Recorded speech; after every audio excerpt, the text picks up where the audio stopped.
Un saludo a ti, oyente que nos acompañas en este programa de Unión Radio Cultural, Una Cana al Aire.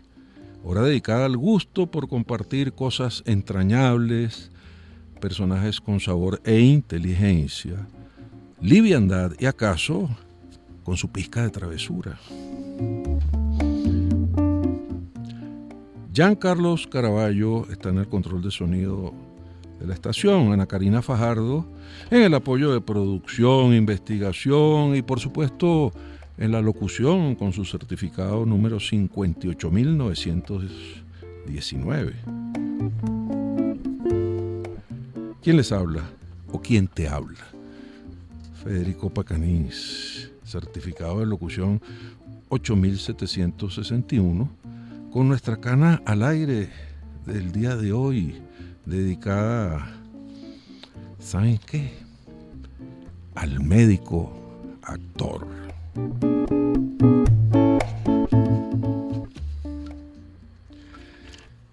Es curioso que Pedro Laín Entralgo, que era un español médico y hombre además de la cultura general, refiriera lo siguiente: una historia clínica, ¿qué es sino el relato de los sucesivos encuentros entre dos personas, el médico y el enfermo? Él veía en esa relación médico y enfermo, que él le había tocado muchas veces, todo un manantial que podía llevar a muchas situaciones, entre otras a situaciones escénicas. También otro médico notable, Anton Chekhov, escribió un monólogo muy curioso que se llama Sobre el daño que hace el tabaco.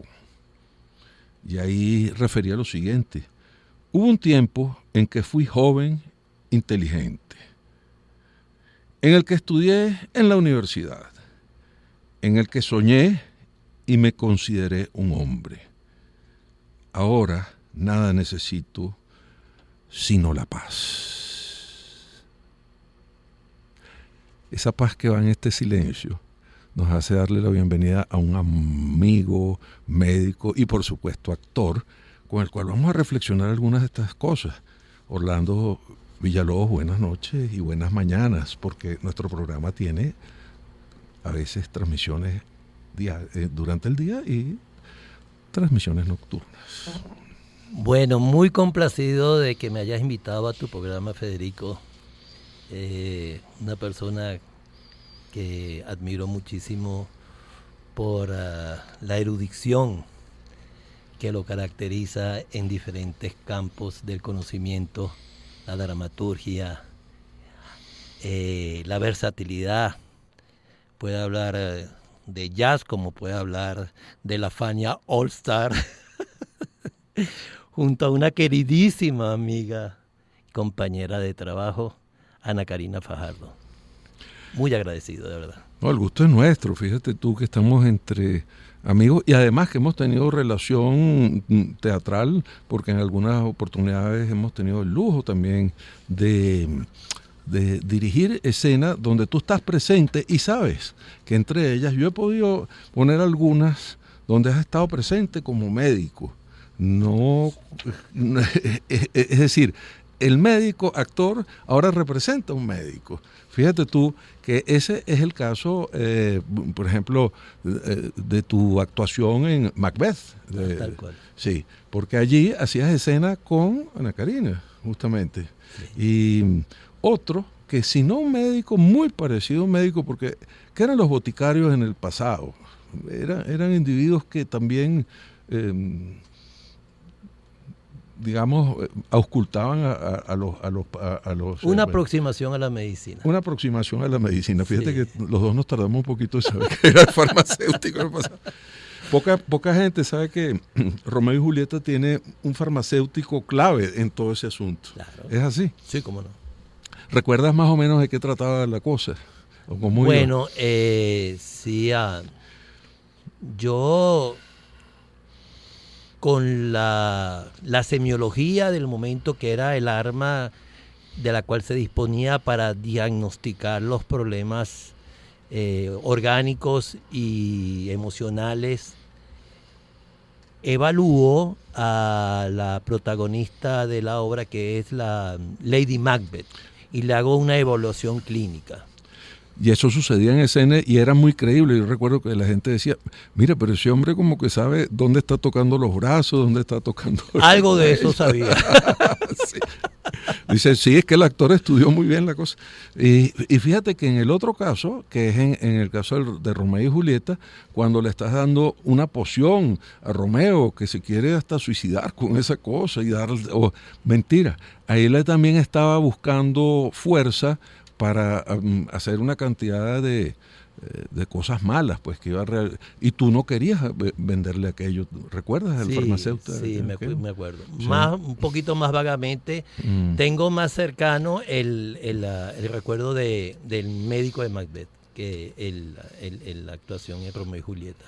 También hemos tenido aproximaciones con el médico que va para la playa y sí, que se consigue a una paciente que resulta ser una persona filósofa, y eso es una adaptación que hicimos de la idea fija de Paul Valéry. Por cierto, que siempre hemos tenido en perspectiva estrenarla en algún momento, porque cuando la has examinado te ha parecido que... Me ha parecido genial esa obra. Por ahí había... A mí me ha enseñado mucho, bueno, yo he aprendido mucho con el teatro.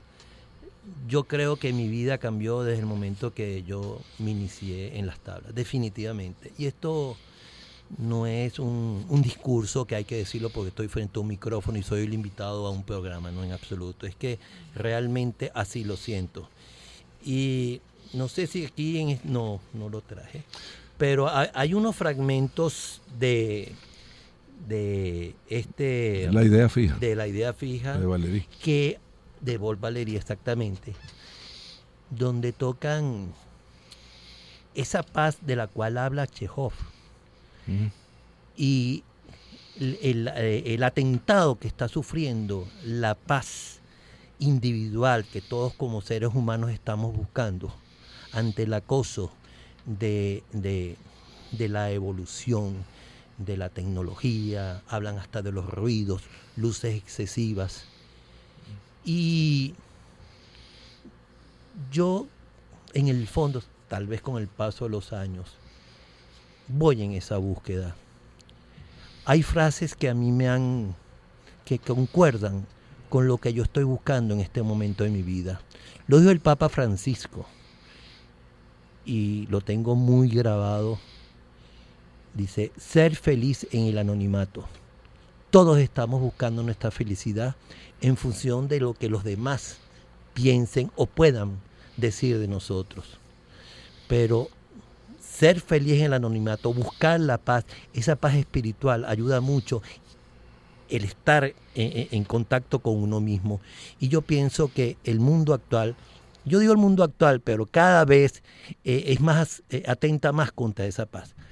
Otro, si me lo permites, otro elemento ahora de dramaturgia que me hace acordar en mi búsqueda espiritual es una obra que se presentó bajo tu dirección, Federico, de Lope de Vega, que es el villano en su rincón. El villano en su rincón. El villano en su rincón es una muestra de eso. Él estaba en su espacio y no necesitaba más nada, ni siquiera la influencia del rey pudo tener efecto en ese rincón que él tenía, como ese recodo de paz que él estaba buscando.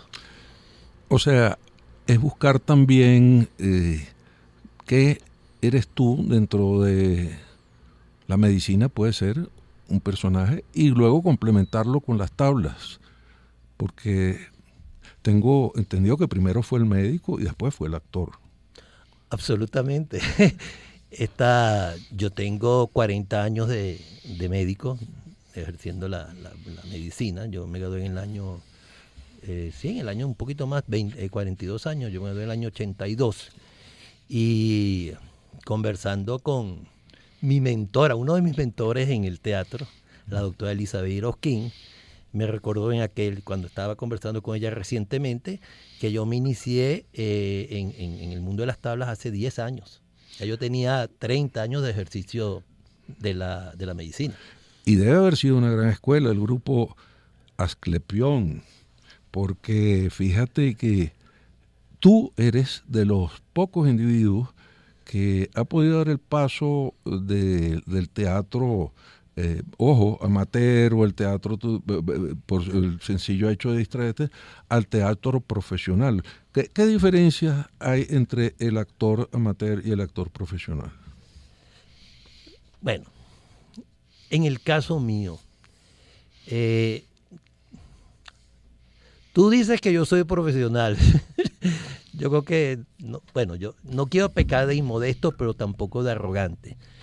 Pero sí he evolucionado de lo estrictamente, del estricto amateurismo, he evolucionado hacia un poquito más allá. Definitivamente la motivación. La motivación, el hacer las cosas porque te gustan,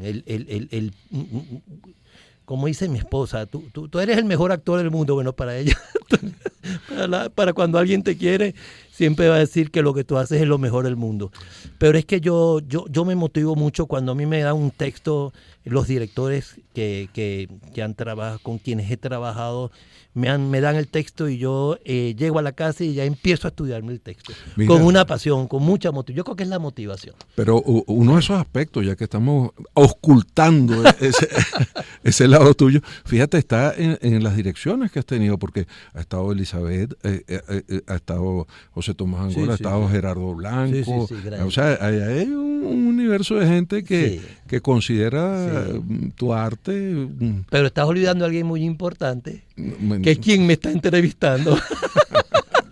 Bueno, pero fíjate, sí se va haciendo un instrumental técnico, ¿no? Absolutamente, claro. Entonces hay una seguridad mayor en el actor profesional que en el que no lo es, porque va creando procedimientos que él mismo va refinando, por decirlo así, para poder traerlos al personaje. Definitivamente, yo tengo un ejemplo muy cercano. Yo estuve recientemente en un programa aquí contigo, donde dramaticé frente a los micrófonos del libro en Marienbad.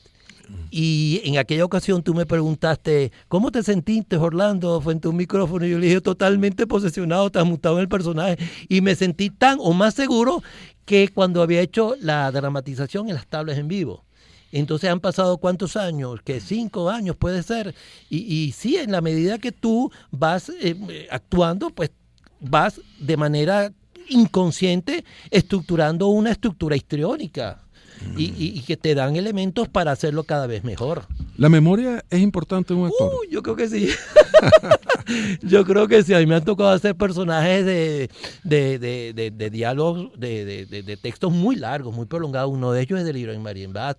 Hay una obra que presentamos el año pasado, donde es prácticamente un monólogo, que se llama sobre la vida de Leoncio Martínez, Leo y la modelo, y eso puede durar fácilmente 1 hora y 15 minutos de prácticamente un monólogo, de una duración bien prolongada. Okay. Y sí es. Ahora, hay una cosa importante, no solamente la memoria. Qué interesante. Yo lo primero que hago es memorizarme el texto y después, porque el texto necesita la parte actoral. Entonces, cuando yo estructuro lo que aprendí de memoria con la parte gestual, pues ahí es cuando se configura el elemento actoral como tal, el elemento de actuación, el elemento histriónico. Yo puedo aprenderme el texto de memoria, pero cuando me voy a la tabla se me olvida. Entonces empieza el proceso de asociación entre el gesto y la palabra. Ahí es cuando verdaderamente se configura el personaje. Lo que pasa es que hay quien dice que el que memoriza o el que dice las palabras es el personaje, no es el actor. Entonces ahí viene el problema. Ahí viene el problema. Porque a lo mejor el actor, en el caso, déjeme decirle algo, amigo y amiga oyente, estamos con Orlando Villalobos, quien además de ser un excelente médico, es un excelente actor, y estamos buscando las relaciones entre las dos cosas. Y él tiene fama en el medio profesional de ser un hombre memorioso y estudioso, y esa potencia emotiva que ustedes están escuchando, intelectual, bueno, ese es lo más sincero y lo más legítimo que tiene él. Es así. Mira, Orlando, Pero no solamente han sido médicos los que has representado en escena. Hay muchas más cosas allá adentro. Porque, por ejemplo, en el Rey Lear, tú hacías también un noble. Sí, cómo no. Ahí. Y entonces tenías un conflicto también Sí. con tu esposa y con el problema que había de querer quitarle al pobre Lear todo poder y toda presencia, sí, ¿no? sí, sí. Y eso ya hace que tengas que buscar a ese personaje dentro de lo que son tus características, ¿no? Sí, no, y para mí el contexto histórico, yo creo que un actor no debe aprenderse el texto porque sí, porque llego, repito un texto, lo que está escrito y ya. Yo me voy, los que me conocen, yo me voy al contexto histórico. Cuando he formado parte de los elencos de Shakespeare, me voy a Shakespeare, me voy a la época medieval, me voy cuando, te pongo un ejemplo, Federico, cuando la obra esta que hicimos sobre Antoine de Saint-Exupéry, Ajá, por ejemplo. La Rosa del Principito, eso está ambientado en plena Segunda Guerra Mundial. Allí hablan, por ejemplo, del desembarco de Normandía, hablan de Eisenhower. Entonces, conocer el contexto histórico en el cual se estaba desarrollando, lo que estaba pasando en Europa, lo que estaba pasando en la Francia ocupada por los nazis, era importante, porque esos son elementos que te ayudan a sentirte y a construir el personaje.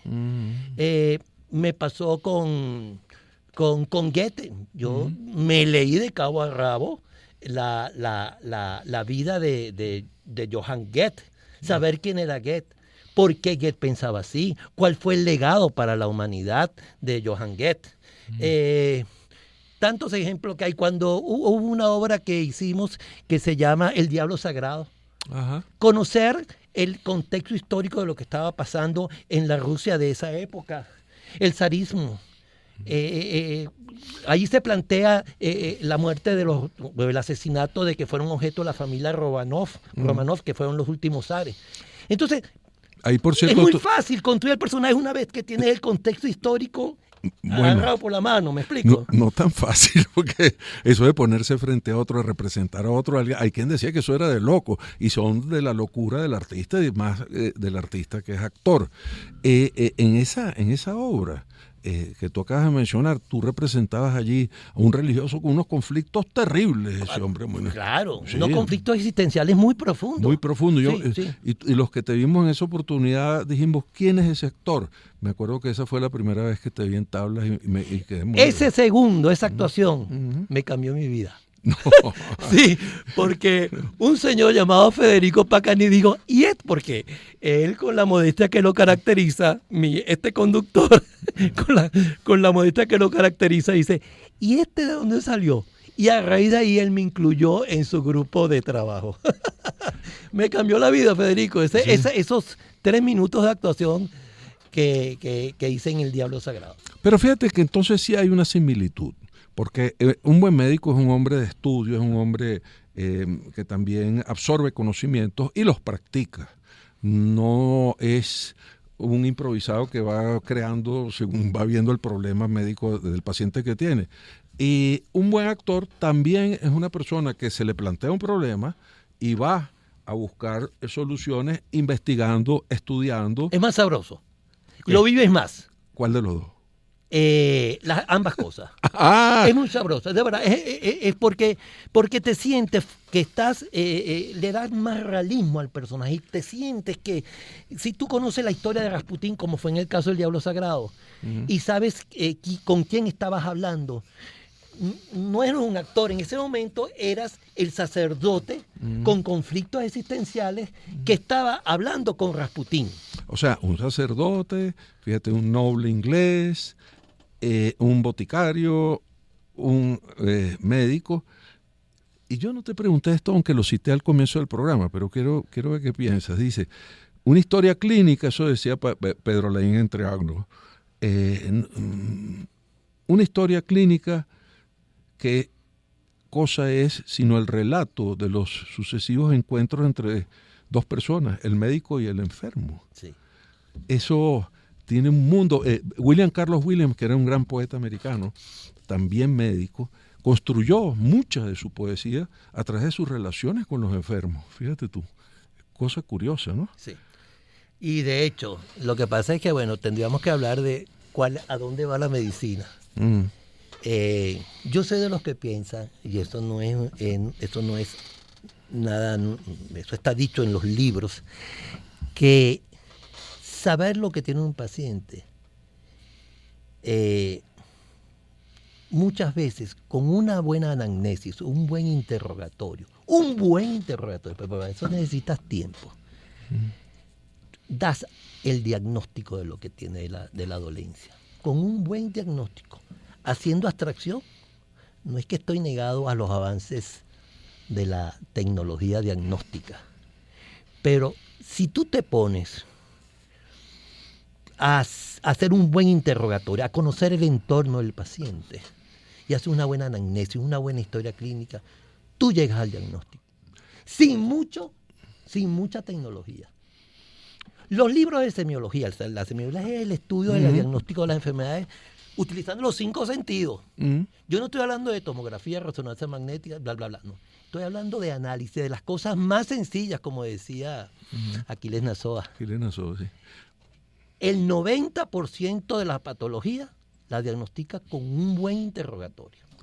Esa carga emotiva que ustedes escuchan por la radio es la que hace a un médico, pero también a un actor. Y fíjense lo que vamos a hacer. Vamos un momentico al corte y a la vuelta volvemos con la segunda media hora de esta muy especial Canal Aire.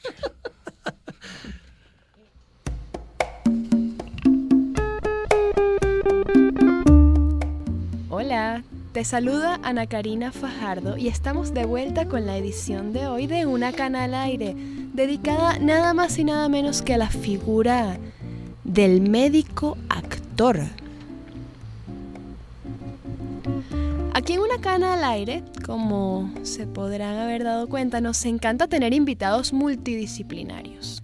Hemos tenido actores que son locutores profesionales de hipismo, dramaturgos que dirigen, bailarines que cantan y, como lo anuncia el nombre de nuestro programa de hoy, médicos que actúan. Por eso nos acompaña un invitado a quien apreciamos muchísimo acá en el programa. El doctor Villalobos, el actor, pues Orlando Villalobos. Bienvenido, Orlandito. No, Ana Karina, por favor, un placer, gracias. Ahora te saludo yo en esta segunda parte del programa y me gustaría que nos contaras qué motiva a un médico a sumergirse en el mundo del teatro como actor. Bueno, la oportunidad. En el caso mío fue la oportunidad. Yo había tenido un acercamiento, yo hice posgrado de pediatría y en ese momento, terminando el posgrado, me llamaron a formar parte de un grupo, digamos, experimental de teatro de la Sociedad Venezolana de Pediatría para montar una obra Margarita. Pero fue algo muy chapucero, por darle un término ¿Qué obra folclórico. Fue una parodia de Blancanieves y los 7 enanitos. Wow. Y era Blanco Durazno y las 7 enanitas. ¡Qué nombre! Pero después se olvidó, pasaron los años, y hace 10 años yo ni pensaba remotamente que yo iba a estar haciendo teatro. Hace 10 años, la doctora Elizabeth Irausquín de Postalián me llama a formar parte del elenco del grupo Asclepión, que está conformado por médicos del Centro Médico de Caracas, institución en la cual he puesto mis servicios profesionales como médico pediatra. A raíz de allí, por cierto, en ese primer papel tuve que dejarlo porque yo estaba en otra actividad, estaba dirigiendo un grupo musical en la clínica. Para la segunda obra ella insistió y a raíz de allí, pues, bueno, la oportunidad, les gustó mi actuación, me siguieron incluyendo en papeles. Y bueno, la oportunidad se me dio. Después me llamó otro director, José Tomás Angola, quien es amigo de la clínica, amigo de la doctora Irausquín, para que formara parte del repertorio de otras obras. Creo que fue, si mal no recuerdo, la de La Reina de Saba, que se montó... La favorita del La rey. favorita del rey. Esa fue digamos, la obra de cierta envergadura, en la primera obra de cierta envergadura en la cual participé. Y luego trabajaste con él también en César y Cleopatra, ¿no? Eso fue más recientemente, sí, cómo no. Esa también fue una obra también de cierta importancia. Y todos esos años de historias, de personajes, de aprendizajes, nos han dado el gusto de compartir escena también en varias oportunidades. Uy, Mira, sí, ha sido un lujo trabajar contigo, por Dios, Ana Karina. a mí me encanta compartir escena con Orlando porque a mí me encanta Orlando como persona, como profesional. Y mira, tenemos Delirio en Marienbad, tenemos sí. La Rosa del Principito, Lisístrata vuelve censurada, de Elizabeth Irausquín de Postalian, estas tres, Macbeth, Rey Lear, Romeo y Julieta, de William Shakespeare y muchas más. Y por cierto, anota allí, estimado oyente, que todas estas obras y muchas más están disponibles en los canales de YouTube de la Asociación Cultural Humboldt y también de la Fundación Asclepión. Orlando, ¿qué tienen en común el médico y el actor? Yo creo que es la sensibilidad humana. Como única respuesta, la sensibilidad humana. Y los dos hacemos arte. Aunque yo creo que todo lo que se haga con gusto, con amor, es arte. Es el mismo arte que representa la actividad de un carpintero, un albañil, un taxista. Cualquier actividad humana que se haga con amor, con gusto, es un arte. Es más, de hecho, tú puedes hacer de la vida un arte. Así es. Y esa visión, nos gusta mucho tener acá en el programa esa visión, ese mensaje, porque me parece que comúnmente, popularmente, se puede creer que las profesiones del médico, sea cual sea su especialidad, y del actor, del artista, están muy distanciadas, y en verdad no es así. Y el grupo, la Fundación Asclepión, es una de las muchas muestras que puede tener esa visión. Y Orlando, un personaje que te haya marcado, el que se te venga a la mente, ¿y por qué?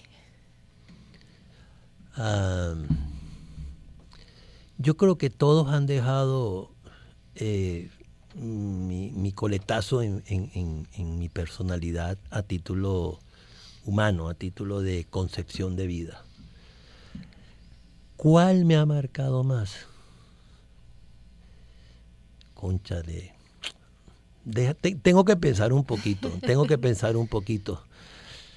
pero hubo uno que por múltiples razones, en este momento de la entrevista lo recuerdo con especial énfasis, que es el que hice en El Diablo Sagrado.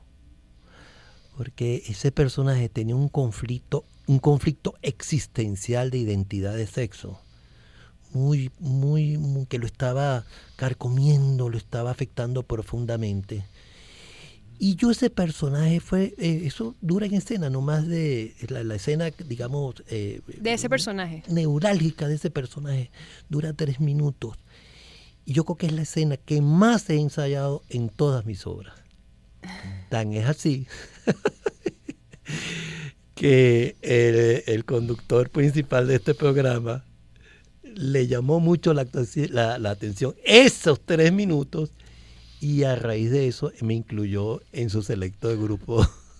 No, déjeme decir. Oye, uno está siguiendo todos esta entrevista que estás haciendo, Ana Karina, sacándole cosas al actor por todos lados. ¿Qué es eso? Pero, y al médico también. Y al médico, a ambos, sí. Pero eso es correcto. Cuando vimos aquel montaje donde tú hacías este personaje religioso que se alborotaba de una manera terrible y se enajenaba en escena, era una cosa muy poderosa, inmediatamente salimos a preguntarle a Elizabeth Irausquín de Postalian. Le dijimos, bueno, ¿y quién es este? No, él viene de mi grupo, es médico. Le dije, sí, es médico, pero es actor. ¿Cómo se llama esta Canal Aire, ¿no? Ambas cosas.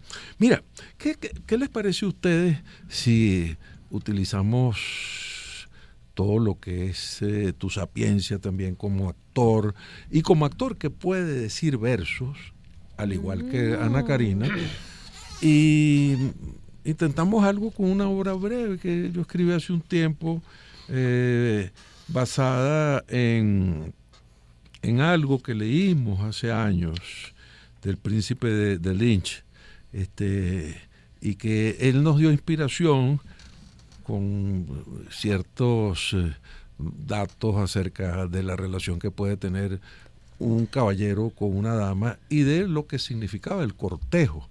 Y bueno, imagínense, la escritura original, o la que dio origen a este diálogo breve en verso libre, que se llama De cuando en cuando, es de Charles Joseph de Lynch, que nació en Bruselas en mayo de 1735 y murió en Viena en diciembre de 1814, o sea que hace ya varios años. Entonces fíjate que ahí hay una cuestión de sencillamente tratar de beber de la sabiduría de este príncipe y entender cuál podía ser un bonito arte del cortejo en estos tiempos, pues, ¿no? Y en qué podría consistir eso. Por eso hicimos estas cuartetas que ustedes van a escuchar a continuación y vamos a proponérselas. Se llama De cuando en cuando. Ana Karina Fajardo va con un personaje y por el otro lado está nuestro invitado de hoy, Orlando Villalobos, haciendo el caballero naturalmente.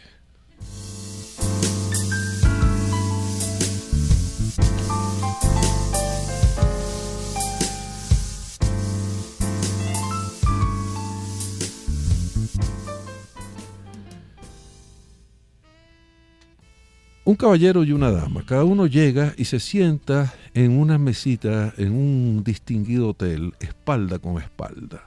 Están en una terraza y ya les dijimos que tal vez sea un momento adecuado como para comenzar una relación tranquila, vacacional, por decirlo así. El mesonero ha traído un jugo y de otro lado, pues el caballero tiene alguna bebida espirituosa, ¿no?, que toma con suavidad y canta algo acompañado por el piano. Al comienzo es suave y va subiendo el volumen de su voz al punto que la dama que está espalda con espalda parece escucharlo.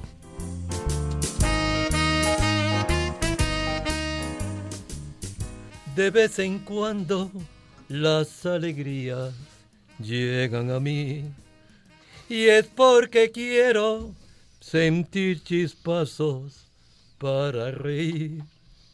De pronto aguarda un sentimiento que me arrebata algún momento. De cuando en cuando siento motivo de ser feliz. Ay, no, manzanero mal cantado. Y de paso, con la letra que no es. Perdóneme, pero hay países en donde a quien entona a viva y poca graciosa voz, por borracho se le toma. Usted me perdona. Habla de esos mismos países donde la mujer no merienda sola, ni le reclama a un señor que canta. A menos que el país sea Francia. A menos que en Francia sea donde alegres cualquier mujer, sin ser una mujer cualquiera.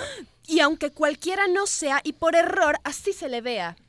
Por error, por agraciarla, por el traguito que uno se manda. Por todo eso el canto arrebata, con buen sabor y buena gana. Cuando uno ríe sin razón, ni es jovial ni agrada. Cuando se bebe en Francia, el franco humor se cata, así que... Cuando en Inglaterra se bebe, las cosas de estado entretienen. En Alemania se bebe por el honor. Pero en Viena... en Viena se bebe por placer y por amor. Cuando el amor llama en Italia, se le dice oficio del corazón. Y el filósofo en Madrid, por amor pierde el honor. Distinto a cuando los hombres calma en Lisboa pregonaban. Entonces, ¿qué pasaba? Quemados eran, eso era lo que pasaba. ¡Ay, qué fastidio! ¡Cuidado! Cuando se bosteza en París, a otro se hace bostezar. En esos sitios se dice: quien una mujer tiene, poco tiempo la retiene. ¿Por qué será? Será porque quien fuera de casa nunca juega, pues siempre en su casa cena. Cuando nosotras tenemos hombre, dicen que somos mala compañía. Pero cuando un galán no tenemos, nos reputan de altivas y creídas. Piensan ciertas damas que uno solo tiene la razón por astuto cortesano, y por maleducado pasa quien airado les reclama. Si es atolondrado, loco se le dice al hombre, pero cuando no lo es, desabrido se le ve. Frente al nuevo ministro o al nuevo rey, se extraña a quien antes rey fue. No vaya a creer que yo soy como la comerciante que por pura condescendencia por estúpida se le tiene. De ninguna manera eso creeré. Lo más que de usted diré es que su condescendencia implacable conmigo es. ¡Salud! Implacable. Conmigo es. Cuando juegas con un aburrido, desperdicias tiempo y palabras. Gastas con tontos la inteligencia por lucir tu superior en tu jugada. Cuando no lo haces, igual desperdicias. ¿Qué? Inteligencia, tiempo y palabras. Cuando una es sociable, escucha al aburrido. Cuando se es hosco, pasa uno por frío. Y pierde la oportunidad de divertirse, en ocasiones hasta de pulirse. Cuando no apresuras el lance con la mujer que te atrapa. Si no te das prisa, de seguro se escapa. Cuando mucho hablas, incomodas a quien calla. Y también al que habla. Pero la verdad, cuando reservado uno es, no muy bien se nos trata. Quien sabe reír también sabe llorar. Eso se entiende. O a palo se aprende. Cuando uno tiene chispa, en bromas la vida vibra. Si no hay bromas, a nadie timbras. Peor aún resulta con las damas y ni siquiera los amigos te invitan. Cuando es asunto de honor, pones el tema en reserva. Si eres valiente en la guerra, enfrentando el peligro ganas. Pero si al momento de la batalla te das una escapada, de miedoso y cobarde cobras toda la fama. Se tiene congoja cuando se ama. Y cuando no, un vacío sientes. Igual desconsolada quedas, abandonada de quien quieres. Perversos enredos se tejen por el abandono del ausente. Y por la trama de los celos. Por celos se luce huraño. Por no tenerlos, extraño. Por demasiado cuido la salud se pierde. Por no cuidarla, desaparece. Cuando llega la estricta justicia se reproducen los desdichados. Pero cuando los malvados están malhumorados, es porque la justicia cerró candados.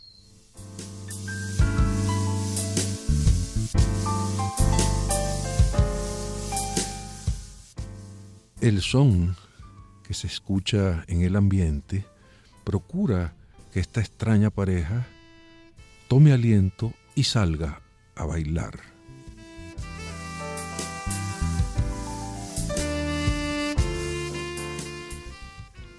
Cuando la cordura se pierde por una mujer, el engaño es consecuencia de perder. Cuando no se pierde la cordura, una se engaña tanto. Quien busca subalternos, encuentra amos. Y si crees gozar de libertad dejando atrás ocupaciones, de alguna manera la pierdes por no saber ganar con ella. El generoso en exceso pasa por pródigo. Cuando no lo es, por avaro. Cuando uno regresa a casa y no sale mucho a la calle, como un pedante lo miran. Y si no se queda en casa y mundanas cosas hace, también le dicen pedante y por disipado lo critican. O por disipada. Cuando se es franco, de indiscreto lo reputan. O de maleducado. Cuando es prudente quien peca, pues disimulado le llaman. O disimulada. Como conclusión de todos estos cuandos, que por no preguntar con ellos no acentuamos. Cuando por puro ingenio decimos lo que decimos, Cuando para respetar la opinión del otro no es preciso Ni siquiera mucho en cuenta tomarlo. para no volvernos desdichados. O infelices como el molinero de la fábula, con su hijo, el asno y la gente que cuando... ¿Y cómo es que dice esa fábula? Cuando... Cuando todo va andando, así como tú y yo, a poco, de vez en vez. Y a mucho, de cuando en cuando. Y de pronto toca bajarse del asno. Y con el asno en los hombros, ir jugando. Poco a poco. De vez en cuando. Sí, de cuando en cuando. ¿Sabes? Estoy cansada. Nos vemos en un rato.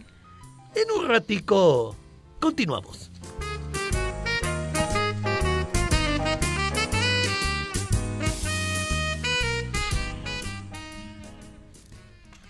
Oye, y hasta aquí, de cuando en cuando y de vez en cuando. De vez en cuando tener presente también a Giancarlo Caraballo en el sonido de la estación, imagínate, haciendo magia para que el radioteatro fluya, para que esos versos tremendamente bien dichos, déjeme decirles, muchísimas gracias por hacerlo. Y ya los hemos presentado juntos, estos versos. Ahora lo estamos, como nos gusta decir acá, inmortalizando en el formato de la radio. Orlando, para cerrar, ¿hay alguna otra área dentro del teatro que te gustaría experimentar? ¿Producción, dramaturgia, dirección? Musical. Musical, componer. No hay yo que hacer para que Federico me meta en musical. Ya, interpretarlo. Dice. Aquella cosa de por una cabeza de un noble potrillo. Wow. Sí, me gustaría participar en una obra donde pueda cantar. Bueno, dicen que los sueños se hacen realidad porque alguna vez un médico soñó, no se sabe en qué, y se convirtió en actor, digo yo, de cuando en cuando.